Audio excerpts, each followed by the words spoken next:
Michael Coombs here with Coombs Cycling Technologies. In this segment, we're going to talk about how to install an Axle Release Classic or Axle Release Pro onto your bike.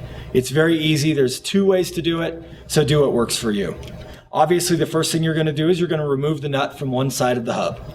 Then take either your Axle Release Classic or Axle Release Pro device and thread it on and close it.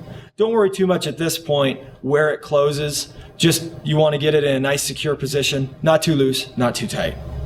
Then take the other nut from the other side, remove it with a wrench, and thread on your Axle Release Classic or Pro onto that side.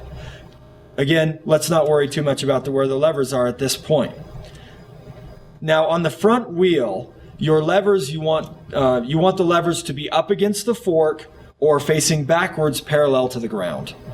On the rear part of the bike, you want your levers to be somewhere in between the chainstay and the seat stay. Doesn't really matter where, but you probably want to line them up. The way you accomplish this with all axle release devices is you'll take the rotational washers that come with your packaging, and they're stamped 90, 180, or 270. Those stand for degrees.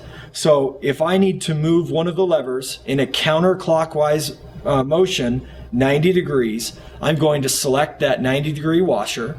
I'm going to install it between the two portions of the assembly on either the Classic or the Pro. As you can see, when I put this on, the final closed position is exactly 90 degrees counterclockwise from where it was originally. Once they're installed, you don't need to worry about doing this every time you take your wheel on and off. You just leave that washer in place, and every time it will end up in a correct position. So this is just a one-time thing. So do that for one or both sides. Now there is an alternative way of installing the axle release that prevents you from needing to use these washers on both sides. You're going to flip your bike upside down, and instead of removing one washer at a time, you're going to remove both the washers from that hub. Now the only way this method works is if your axle will rotate. Most do, but some older bikes don't. So just see which one works for you.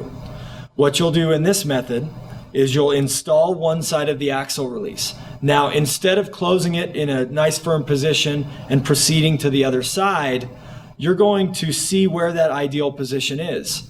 Now instead of using a rotational washer, you're going to take your other hand and you're going to gently rotate the other side of the hub until that axle release closes in the ideal position. What this does is it eliminates the need to have a rotational washer on both sides. You'll then take your other axle release device, thread it on, again, close it in the ideal firm position, and then at that point you would select whichever rotational washer you would need in order to make it symmetrical or make it line up with the other side. So again, choose whichever method works for you. They both work.